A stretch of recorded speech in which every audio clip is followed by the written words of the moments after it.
PostModernism, 1946 through present.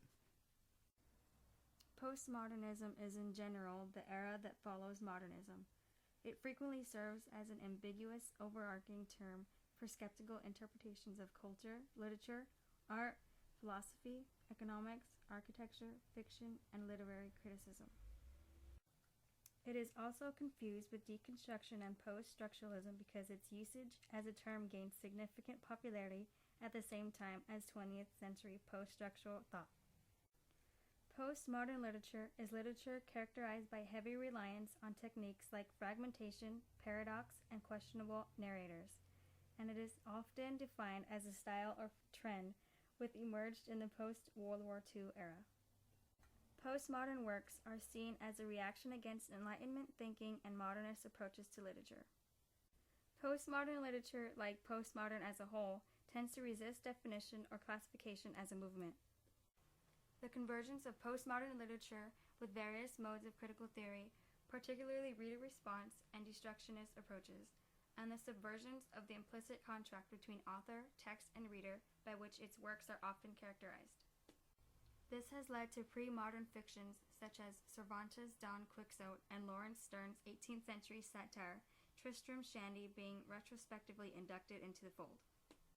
While there is little consensus on the precise characteristics, scope, and importance of postmodern literature, as is often the case with artistic movements, postmodern literature is commonly defined in relation to a precursor. For example, a postmodern literary work tends to not conclude with a neatly tied-up ending, as is often found in modernist literature, but often parodize it. Postmodern authors tend to celebrate chance over craft and further employ metafiction to undermine the writer's authority. Another characteristic of postmodern literature is the questioning of distinctions between high and low culture through the use of pastiche, the combination of subjects and genres not previously deemed fit for literature.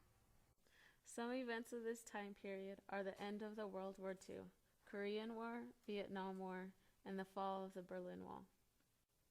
Luigi Pirandello was an Italian dramatist, novelist, poet, and short story writer. He was awarded the 1934 Nobel Prize in Literature for his bold and brilliant renovation of drama in the stage. He was the last Italian playwright to be chosen for the award until October 9, 1997. Pirandello's work includes novels, hundreds of short stories, and about 40 plays, some of which are written in Selican. Pirandello's tragic farces are often seen as forerunners for a theater of the absurd. Bertolt Brecht was a German poet, playwright, and theater director. A theater practitioner of the 20th century, Brecht made contributions to dramaturgy and theatrical production, the latter through tours undertaken by the Berlin Ensemble, the post-war theater company operated by Brecht and his wife, longtime collaborator and actress Helene Weigel. Johann August Strindberg was a Swedish playwright, novelist, poet, essayist, and painter. A prolific writer who often drew directly on his personal experience, Strindberg's career spanned 4 decades, during which time he wrote over 60 plays and more than 30 works of fiction, autobiography, history, cultural analysis, and politics.